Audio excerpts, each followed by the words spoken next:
A lot of people don't know, when we grow up in these inner cities, and those of y'all that know me, y'all know, I grew up in St. Louis. I grew up in the hood. I grew up without a mama. I grew up without a daddy. When you grow up in them situations, because the Bible has set certain things up to look a certain way, when you don't have that, you look for that everywhere else. It's biblical that a son is raised up by his father, and his father says, son, good job. I'm proud of you. I like what you're doing. Son, even though you messed up, that you all right, keep going. What you want to do when you grow up? Go do this. Go do that. And when we don't have that, the first person to come along to us is the dude trapping. And he say, dawg, I see you, little man. I like the way you grind out here. I see some good in you. I'm going to show you how to do this. Go do that. Don't do that like that.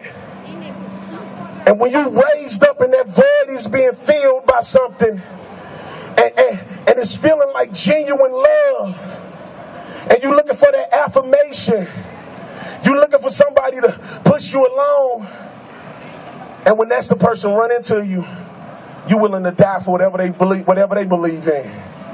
That's why I would have died for the hood, because I know them dudes love me. But the reason they love me is because they came from broken homes, and they didn't have nobody to love them. That's why I love Legacy. That's why I love Legacy fam. And I ain't just saying that because we out here, but I'm saying it because I see they have a heart for Chicago that I know you only get from the Lord. The people in the hood, these are the people that everybody forget about. But we out here because we love this city. We out here because we love Jesus. We out here because we love people that used to be just like we used to be. And we want to be a light of hope to them. Now, what's our time? What we got, OG? All right, we good. Now, it's sad these days, right, that every time I cut the radio on, it feel like, the true story, this is a true story. I was sitting up one day and I was riding in my car. I cut the radio on and it popped on and it was just playing a song randomly. And I sat there when it went off. I said, man, I feel like I just got high. That boy just said so many drug references. I'm like, I probably would drop dirty right now if I had a PO. So the funny thing is I was sitting up one day and somebody sent me this beat. And I thought about that incident and I thought about this idea.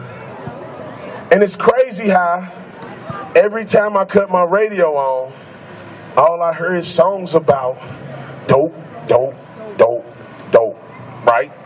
So, this is the new single off the album, the lead single that we pushing right now. It's called My Radio on Drugs. But you know what's crazy to me about the rap cats, though? I'm going to tell y'all a secret about half of these rap dudes. Come on, Frank. Half of these dudes ain't never even been to the hood. They ain't never sold dope. They not from that environment, but they want to talk about that stuff and influence us to do it like you did it. It's just like anybody else that market, right? You see Pepsi, they use hip-hop. They say we can use hip-hop to sell soda. Hip-hop do the same thing to our culture. They look and see if some authentic people really out there doing that stuff. And they say, let me be the soundtrack to your life. But we got this campaign we about to kick off, right, called Rehab Your Radio. We about to rewrite the urban soundtrack. One song at a time. Let's get it, my radio.